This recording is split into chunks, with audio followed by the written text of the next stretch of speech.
I keep forgetting his father-in-law is Arnold Schwarzenegger. Come here, son. Let's have a stogie.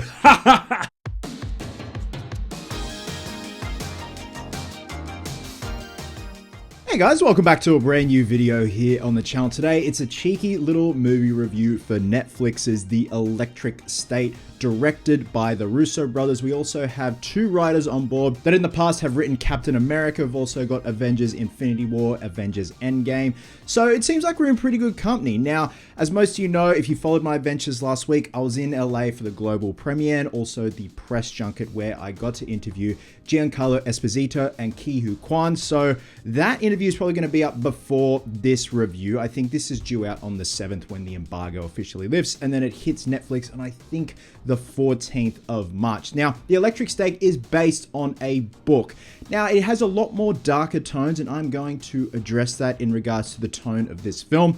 But essentially, it's kind of like a buddy-buddy film set in the 90s, or a dystopian type 90s setting. So this is a stacked cast as well, man. We obviously have Chris Pratt, Millie Bobby Brown. We of course have Ki-Hu Kwan, Giancarlo Esposito, Stanley Tucci, Jason Alexander. For the voices, we've got Woody Harrelson, Anthony Mackie, Brian Cox, Jenny Slate, Alan Tudyk, and also Hank Azaria. So again, we're in very good company here. Now also, I've said this in the past, I just want to be transparent. I know I do these gigs with Netflix now and then, but also I don't want you guys to think that is going to skew my thoughts on the film and always, you know, favor the film, even though we are there for it. So I always want to give an honest and balanced review. And it's not going to be one of those things where if the film isn't great, I'm going to be like, it's just trash. No, there are other YouTube channels that do that. You know, I like to think I just give fair critique and just try and balance everything out and see the good and the bad, and what doesn't work for me may work for you. So again, set in the 90s, we have Millie Bobby Brown playing Michelle, an orphan teenager who traverses the American West with a sweet but mysterious robot, and an eccentric drifter played by Chris Pratt in the search of her younger brother. So, like I said, buddy-buddy, bit of a mystery, trying to find answers in the dystopian 90s settings where robots at one point helped out, and then they kind of turned on humanity and said, fuck you.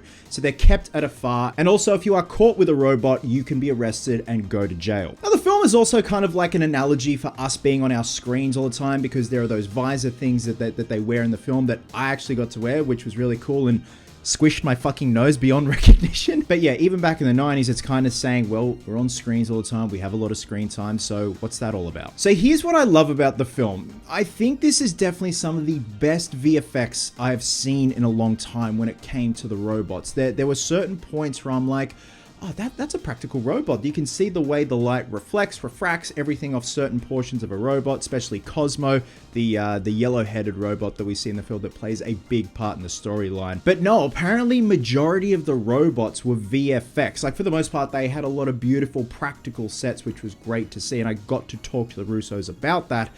But when it came to the robots, I thought for the most part, they were practical. Like, they probably had the maquettes on set for reference and 3D scanning and imagery and stuff like that.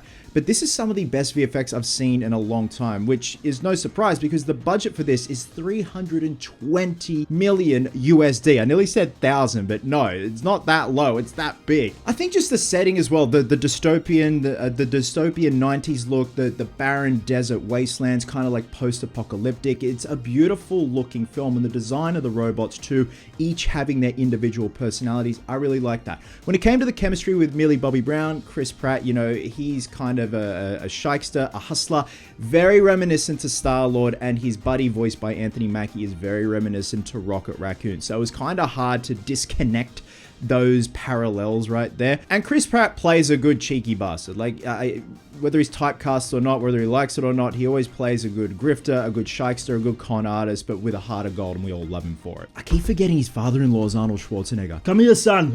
Let's have a stogie. And like the premise suggests, Michelle is trying to find answers about her brother, and they've got to go to essentially the mothership, the big headquarters of all the robots and bots and drones and everything, to try and figure out exactly what the hell is going on. So it becomes this kind of a road trip movie as well. I think the biggest downfall of this film is it becomes too kid-centric. That is going to work for some people. It did not work for me, especially reading into the original source material and what that is about. So I'm going to be honest, I haven't read the original source material. I essentially just read the cliff notes. There are obviously going to be people who are watching this video that love that book, have read that book, that know it back to front. And from what I've seen and heard and read, it's a lot darker. It's a lot full on. It's a lot heavier. And I would have loved to have seen that in this film or a different type of film. The notion, the premise, the original concept sounds brilliant. I think you could go really brutal and dark with that. And maybe there was a mandate with the crew to make it a bit more kid-friendly to go to a wider audience. I have no idea. But I think also the film's biggest downfall is its writing. Like I said, you've got writers that have written Avengers Endgame, Infinity War, Captain America the First Avenger that have damn good hard-hitting bits of dialogue. And in The Electric State, there are points where there's so much going on up on screen, you know, beautiful visuals, and then with the dialogue and everything else, it kind of falls flat and just feels almost hollow in a way at times. And yes, it can get very tropey with what happens at the end, and you know, there are certain robots that you see that are cute, cuddly, and you're like, you are gonna die. I know that. And I'm probably gonna cry. It's okay. I just think overall, as much as they were trying to do something different, and again, try and make it more kid-friendly, I just feel like it missed the mark given how beautiful the original source material sound. And that's why I'd love to hear in the comments, like from you guys who have read the original source material, what they could have done differently, or just scrap it all together and start again and just make it extremely dark to begin with. There are certain points, don't get me wrong, in the film where it gets a bit dark, it gets a bit heavy, especially towards the end with certain choices our characters have to make, particularly Millie Bobby Brown, Chris Pratt, and Ki-Hu Kwan's character. And that's the thing, you've got such a stacked cast, whether they're on screen or doing voice work. The talent is there. The talent is there behind the camera as well. I just feel like these elements of certain portions of the writing and the initial tone let all these pieces fall down by the wayside. And again, there are some interesting analogies in here, and especially when it comes to us being on our screens a lot these days. I like that type of stuff. There are some brilliant ideas sprinkled throughout here with some great performances.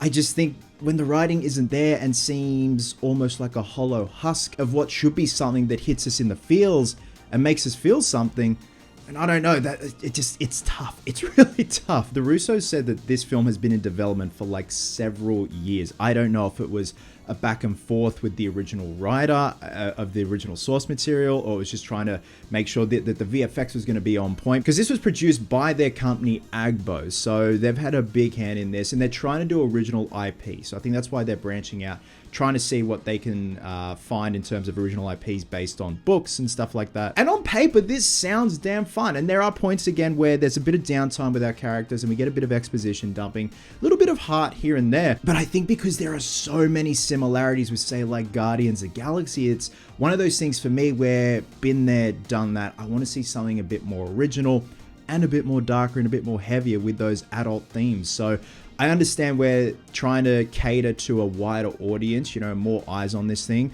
From a business standpoint, that makes total and utter sense. But for us adults that love this nitty gritty, dark, heavy shit, they missed the mark, I'm afraid. Again, with a lot of good going for it, a beautifully stacked cast that do some wonderful performances. I mean, like Giancarlo Esposito, Ki-Hu Kwan, like Stanley Tucci, you've got class sprinkled in amongst this film. I have a feeling this is going to be one of those films where you're either going to love it or hate it. For me, it was fine, but again, I just wanted to see a different version of this film.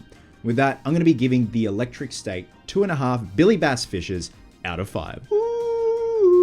Don't worry, be happy. So guys, once you've seen The Electric State, drop a comment below and let me know your thoughts. If you have read the original book, let me know how it compares. Again, I haven't read the book. I essentially just read the Cliff Notes and saw some inspired imagery of what the original tone was supposed to be. And I'm like, oh, okay. As fun as this film is, and with what they were going for, it's that kind of buddy road trip. Oh, I definitely would like to have seen the original source material put to screen and done faithfully.